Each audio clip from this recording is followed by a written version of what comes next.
नमस्कार, आप देख रहे हैं जी बिजनेस। शाम 4 बजे की तमाम बड़ी खबरों के साथ मैं हूं स्वाति रायना। पीएम मोदी जल्द ही विदेशों का दौरा कर लौटने वाले प्रतिनिधिमंडलों के सदस्यों से मुलाकात करेंगे। ये बैठक 9 या फिर 10 जून के आसपास होने की संभावना है। इस मौके पर प्रतिनिधिमंडल अपने अपने विदेश दौरों की जानकारी और उन देशों से मिले समर्थन संबंधी रिपोर्ट पीएम से साझा करेंगे। आपको बताएं कि ऑपरेशन सिंदूर के तहत 7 बड़े प्रतिनिधिमंडल विदेशों में गए थे। फिलहाल पहलगाम हमले पर भारत पाक को चौतरफा घेरने में काफी हद तक सफल होता दिख रहा है। दुनिया भर को भारत बताने में कामयाब रहा है कि कैसे पाक आतंक को पाल पोस रहा है और पाकिस्तान की शह पर आतंकी भारत में आतंकी हमले को अंजाम दे रहे हैं। इस खबर पर ज्यादा जानकारी के लिए दिल्ली से हमारे सहयोगी अन्वेश रथ हैं, उनसे बात करते हैं। अन्वेश, पीएम से डेलीगेशन की मुलाकात को लेकर अभी क्या अपडेट है?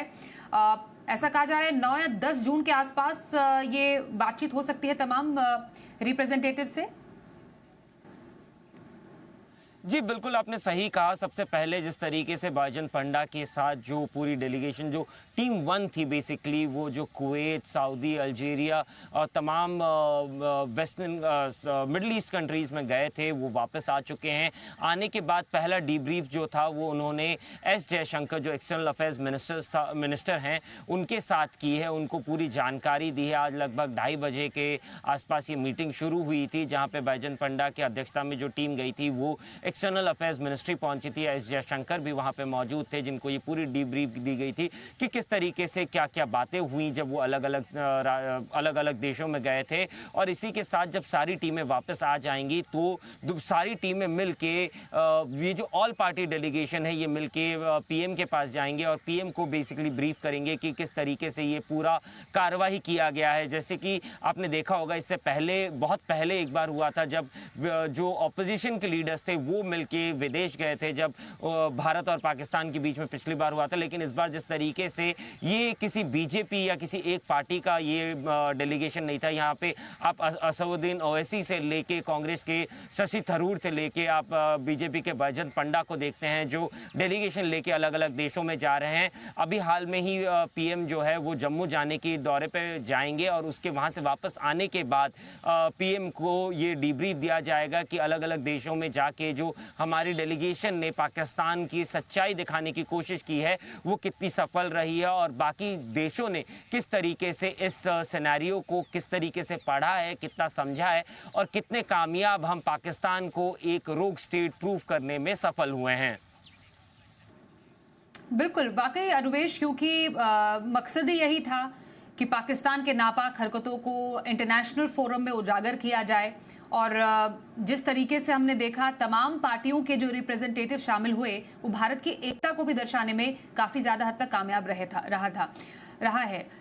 तो पाकिस्तान के खिलाफ अब विश्व समुदाय का समर्थन हासिल करना भारत के लिए कितनी बड़ी कूटनीतिक सफलता भी इसे हम माने?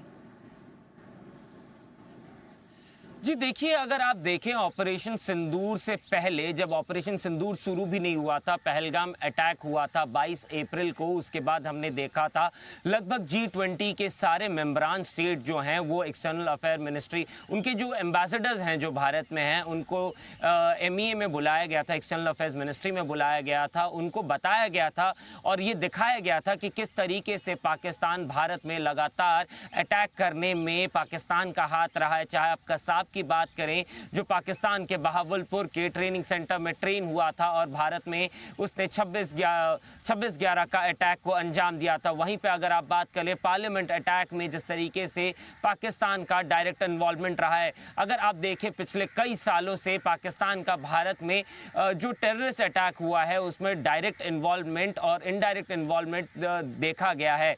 इसी वजह से कहीं ना कहीं आप देखें ऑपरेशन सिंदूर के शुरू होने से पहले भी हमने बाकी देशों के जो एम्बेसडर्स हैं उनसे संपर्क किया था, उनके देश में ये खबर पहुंचाई थी कि किस तरीके से पाकिस्तान एक रोग स्टेट की तरह बिहेव कर रहा है और लगातार भारत में कायराना पूर्ण टेररिस्ट एक्टिविटी को अंजाम देने की कोशिश कर रहा है।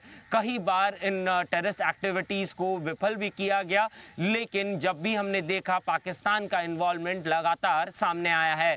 तो वहीं पर अगर आप देखें ऑपरेशन सिंदूर के दौरान भी जो एम्बेसडर्स हैं उनको लगातार उनसे हमारे जो फॉरेन अफेयर्स मिनिस्टर हैं वो भी लगातार संपर्क में रहे। जैसे अजीत डोभाल अपने समकक्ष जो हैं दूसरे देशों के उनके साथ लगातार संपर्क में रहे।